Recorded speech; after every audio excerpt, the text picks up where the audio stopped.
오늘 코스피가 하루에 406포인트 빠졌어. 마이너스 5.72%. 폭락이라고 불러도 될 날이었지.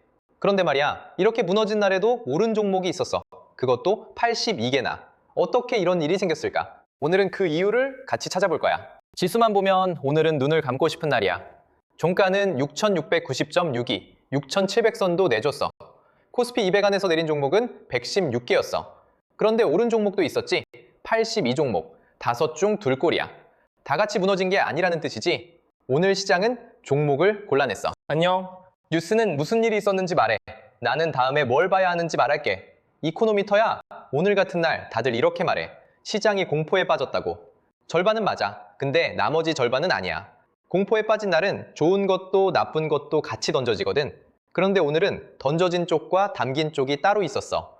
무너진 날이 아니라 골라낸 날이었다는 거야. 그래서 오늘 3가지만 같이 확인해 볼 거야.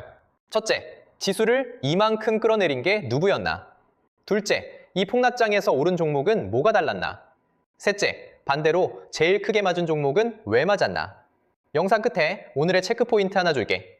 그거 하나만 챙겨가도 다음 주 실적 뉴스가 어느 쪽인지 직접 확인하고 넘겨. 자, 첫째, 오늘 지수를 끌어내린 건 누구였을까? 답은 외국인이야. 오늘 외국인은 우리 주식을 3조 2685억 원치 팔았어. 하루에 3조 원이야. 감이 잘 안 오지?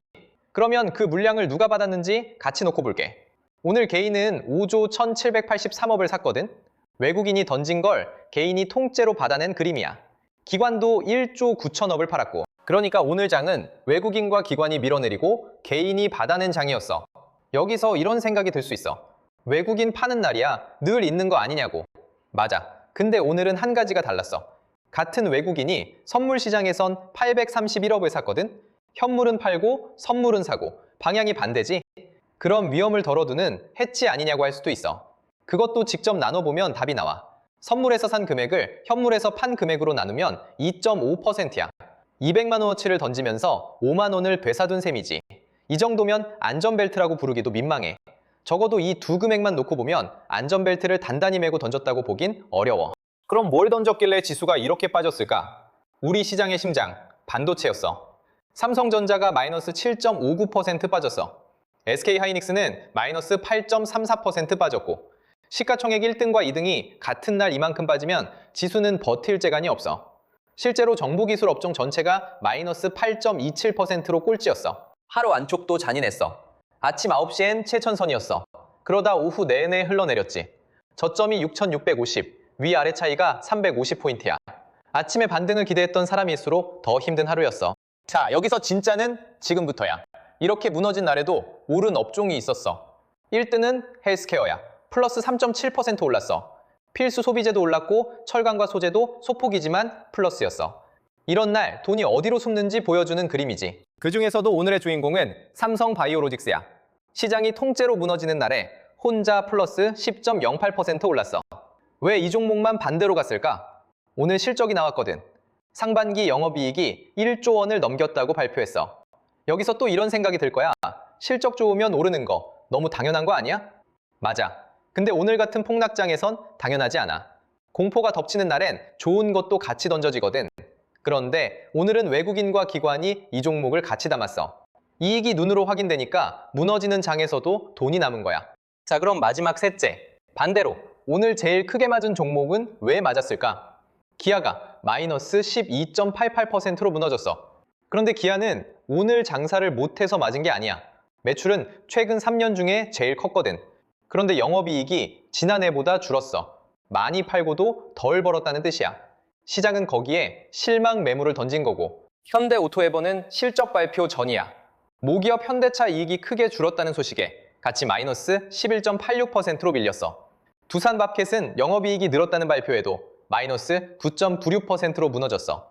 관세 환급을 빼면 실제론 줄었다고 본 거지. 그런데 이 셋, 업종만 봐서는 왜 이렇게까지 갈렸는지 설명이 안 돼. 그런데 여기서 오늘의 핵심이 나와. 기아가 속한 경기소비재 업종은 겉으로는 마이너스 6.65%야. 그냥 좀 빠진 업종처럼 보이지? 그런데 그 안을 열어보면 이야기가 완전히 달라져. 같은 업종 안에서 영원무역홀딩스는 플러스 3.35%였어. 오른 거야, 이 폭락장에서. 그런데 같은 업종의 기아는 마이너스 12.88%였고 둘 사이가 16%포인트 넘게 벌어진 거야. 같은 업종 이름을 달고도 정반대로 간 거지. 그러니까 오늘 종목을 가른 건 업종 이름이 아니었어. 적어도 오늘 본 종목들 사이에선 각자 내놓은 실적이 갈랐어. 그래서 오늘을 이렇게 정리할 수 있어. 오늘은 시장에 아무거나 던진 날이 아니야. 이익이 확인된 쪽은 담고 이익이 줄어든 쪽은 던진 날이었어. 지수 등락률 하나만 보면 안 보이는 얼굴이지. 그런데 걱정이 하나 남아. 오늘 제일 크게 무너진 게 하필 우리 시장에서 제일 덩치가 큰 반도체거든.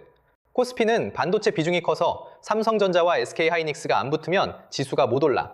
그럼 그 둘은 언제 답을 내놓을까? 자, 오늘의 체크포인트. 오늘 시장이 실적으로 종목을 갈랐다고 했지? 그 기준이 다음 주엔 반도체로 넘어와. 7월 28일 화요일에 SK하이닉스 지난 분기 실적이 나와. 다음 날인 7월 29일 수요일엔 삼성전자 실적이 나오고 그 전에 지금 어디쯤인지부터 보자. 오늘 삼성전자는 마이너스 7.59%, SK하이닉스는 마이너스 8.34%였어. 정보기술 업종은 오늘 업종 가운데 꼴찌였고 그러니까 지금 반도체는 오늘 시장에서 가장 크게 맞은 자리에 서 있어. 그래서 다음 주엔 이렇게 보면 돼. 두 회사 영업이익이 시장이 기대한 수준을 넘으면 오늘 삼성바이오로직스처럼 이익이 확인된 쪽으로 돈이 돌아오는지 네가 확인하면 돼. 반대로 기대에 못 미치면 오늘 기아처럼 이익이 줄어든 쪽에 실망 매물이 나오는지 보면 되고. 참, 같은 주 7월 30일 목요일 새벽 3시엔 미국 금리 결정도 있어. 반도체 실적이 먼저고 금리는 그 다음에 확인하면 돼. 오늘은 여기까지. 오늘은 시장이 무너진 날이 아니라 골라낸 날이었어. 그리고 그 기준은 실적이었고 다음 주 결과 나오면 여기서 바로 이어서 볼게. 자, 그럼 너는 어느 쪽이야? 다음 주 반도체 실적 오늘 삼성바이오로직스처럼 확인시켜줄까? 기아처럼 실망시킬까? 댓글에 확인 아니면 실망 딱 두 글자만 남겨줘. 결과 나오면 왜 그렇게 됐는지 같이 짚어보자. 자, 좋아요 한번 꾹 눌러주고 구독이랑 알림까지 챙겨줘. 궁금한 거 생기면 꼭 댓글 남겨줘. 스스로 시장을 읽을 수 있을 때까지 이코노미터가 함께할게. 다음에 뭘 봐야 하는지 또 챙겨올게. 안녕.